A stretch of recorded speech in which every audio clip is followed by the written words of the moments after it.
Баршаңызға қайырлы күн достар, қалдарыңыз қалай? Бүгін осындай сиыр етін саңырауқұлақпен бірге дайындайтын боламыз. Ендеше дайындауға кірісейік.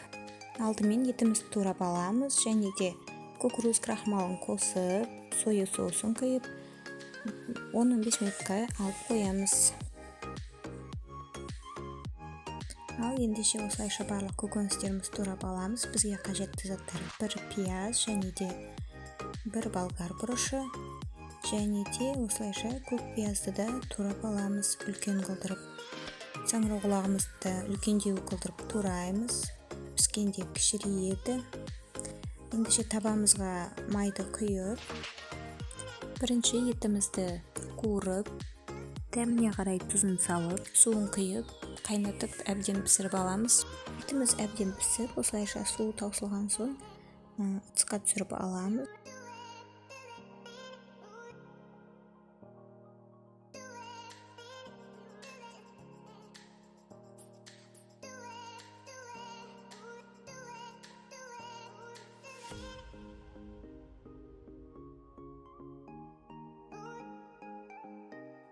Мінекей достар, етімізді бөлек түсіріп алдық. Ендеше жаңағы етімізді пісірген табамызға осылайша пиязымызды салып, қызарғанша қуырып аламыз.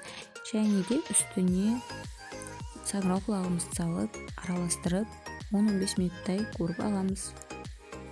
Содан соң үстіне болгар бұрышын саламыз, және де көк пиязымызды да салып араластырамыз. Тұзын салып, соя соусын құйып, етін бұқтырып, 5 минуттай пісіріп аламыз. Содан соң үстіне етімізді салып, араластырып, дайын болған тағамымызды ұсына берсек болады.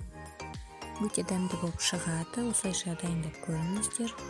Сіздермен болған Асел. Менің каналыма тіркеліп, лайк басып кетуді ұмытпаңыздар.